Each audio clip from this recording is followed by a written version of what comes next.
ಇನ್ನು ನಿನ್ನೆ ಏನು ಕಾರವಾರದಲ್ಲಿ ದೋಣಿ ಮುಳುಗಡೆ ಆಗಿತ್ತು, ಇಬ್ಬರನ್ನ ಬಚಾವ್ ಮಾಡಲಾಗಿತ್ತು, ನಾಲ್ವರು ಸಿಕ್ಕಿರಲಿಲ್ಲ, ಅವರು ಇನ್ನೂ ಕೂಡ ಸಿಗ್ತಾ ಇಲ್ಲ.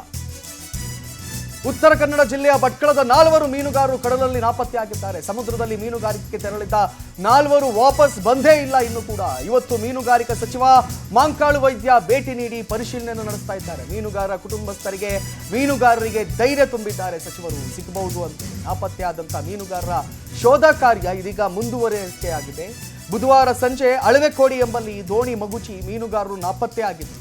ಉತ್ತರ ಕನ್ನಡ ಜಿಲ್ಲೆ ಭಟ್ಕಳದ ನಾಲ್ವರು ಮೀನುಗಾರರು ಕಡಲಲ್ಲಿ ನಾಪತ್ತೆಯಾಗಿದ್ದರು. ಇದರಲ್ಲಿ ಇಬ್ಬರನ್ನ ರಕ್ಷಣೆಯನ್ನ ಮಾಡಲಾಗಿತ್ತು, ಆದರೆ ಇನ್ನುಳಿದ ನಾಲ್ವರು ಕಣ್ಮರೆ ಆಗಿದ್ದಾರೆ. ಅವ್ರು ಇನ್ನೂ ಕೂಡ ಸಿಗ್ತಾ ಇಲ್ಲ. ಅವ್ರನ್ನ ಪತ್ತೆ ಹಚ್ಚೋಗ್ಲಿಕ್ಕೆ ಹುಡುಕ್ತಾ ಇದ್ದಾರೆ ಬೇರೆ ಬೇರೆ ದೋಣಿಗಳಲ್ಲಿ. Obviously orange alert, red alert ನಿರಂತರವಾಗಿ ಬರ್ತಾನೆ ಇದೆ. ವಿಪರೀತವಾಗಿ ಮಳೆ ಆಗ್ತಾ ಇದೆ ಕಾರವಾರದಲ್ಲಿ. ದೊಡ್ಡ ದೊಡ್ಡ ಬೋಟ್ಗಳು, ಏನು 407 ಬೋಟ್ಗಳಾಗಿರ್ಬೋದು, ಪರ್ಸಿನ್ ಬೋಟ್ಗಳಾಗಿರ್ಬೋದು, ಇಂಥ ದೊಡ್ಡ ದೊಡ್ಡ ಬೋಟ್ಗಳು ಇವತ್ತು ನಡೆಸ್ಲಿಕ್ಕಾಗದೆ, ಈ ಮಳೆಯನ್ನು ತಡ್ಕೊಳ್ಳಿಕ್ಕಾಗದೆ ಇವತ್ತು ಮಲ್ಪೆಯ ಅಥವಾ ಗಂಗೊಳ್ಳಿ ಅಥವಾ ಬೇರೆ ಬೇರೆ ಬಂದರುಗಳಲ್ಲಿ, ಕಾರವಾರ ಬಂದರುಗಳಲ್ಲಿ ಹೋಗಿ ನಿಂತಿದೆ.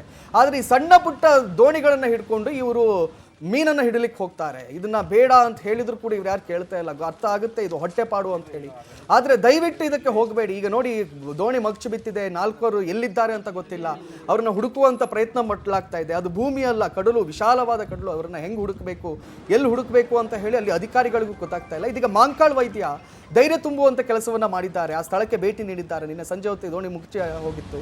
ಮಾಂಕಾಳ್ ವೈದ್ಯ ಇದೀಗ ಸ್ಥಳಕ್ಕೆ ಭೇಟಿ ನೀಡಿ ನಾವು ಪ್ರಯತ್ನವನ್ನ ಪಡ್ತೀವಿ, ಅವರು ಬದುಕಿದ್ರು ನಾವು ಅವ್ರನ್ನ ಕರ್ಕೊಂಡು ಬರ್ತೀವಿ ಅಂತ ಹೇಳಿ ಅವರ ಕುಟುಂಬಸ್ಥರಿಗೆ ಧೈರ್ಯ ತುಂಬುವಂಥ ಕೆಲಸವನ್ನ ಮಾಡಿದ್ದಾರೆ.